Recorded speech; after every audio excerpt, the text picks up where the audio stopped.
C'est sans aucun doute le tueur le plus impitoyable que j'ai jamais vu, même avec la main transpercée. Il n'a pas émis le moindre son. Les deux restaient ainsi face à face, aucun n'osant faire le moindre geste inconsidéré. Le tueur a voulu s'approcher pour tâter le terrain, mais à peine a-t-il bougé qu'un couteau a jailli à travers la porte. Le tueur est resté sidéré sur place, n'osant plus s'approcher à la légère. Quant à Léo dans la chambre, il restait parfaitement calme, les yeux rivés sur la porte, attendant que le tueur fasse irruption. Après tout, dans un duel entre experts, la vie et la mort se jouent en un instant. Alors qu'ils étaient dans cette impasse, des bruits de pas ont soudain retenti à l'extérieur.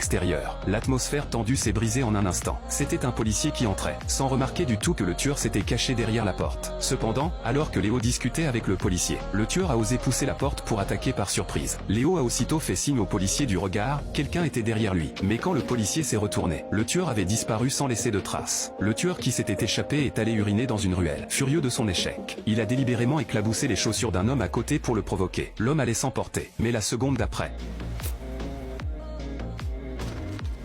Pourtant, ce personnage si redoutable, une fois rentré chez lui, est devenu la proie de quelqu'un d'autre. La lumière était éteinte. Il n'a pas remarqué que le sol était jonché de débris de verre, et a marché dessus. Quand il a levé les yeux, à sa stupeur, une fille était assise face à lui. Avant qu'il n'ait eu le temps de réagir, la fille avait déjà jeté un câble électrique à ses pieds. Les éclats de verre ont explosé instantanément. La fille a ainsi éliminé ce tueur de sang-froid sans la moindre difficulté. En fait, pour le 6e anniversaire d'Emma, son père était rentré plus tôt pour le fêter. À peine descendu de voiture, il avait croisé un homme en noir. Et quand il avait repris ses esprits, il avait déjà été poignardé au cou, tandis que l'agresseur était monté tranquillement dans un taxi et était parti. Le père, dans un dernier souffle, s'était traîné jusqu'à la maison, pour finalement mourir dans les bras d'Emma. Peu après, Léo, le meurtrier de son père, avait été arrêté. C'était un tueur en série, qui avait ôté 7 vies en seulement un an. Cependant, faute de preuves suffisantes, le tribunal ne l'avait condamné qu'à 15 ans de prison. En entendant ce verdict, les familles des victimes étaient toutes furieuses, se précipitant pour donner une leçon à cette ordure. Quant à la petite Emma, elle ne pouvait que rester à l'écart, versant en silence des larmes d'impuissance. 15 ans ont vite passé,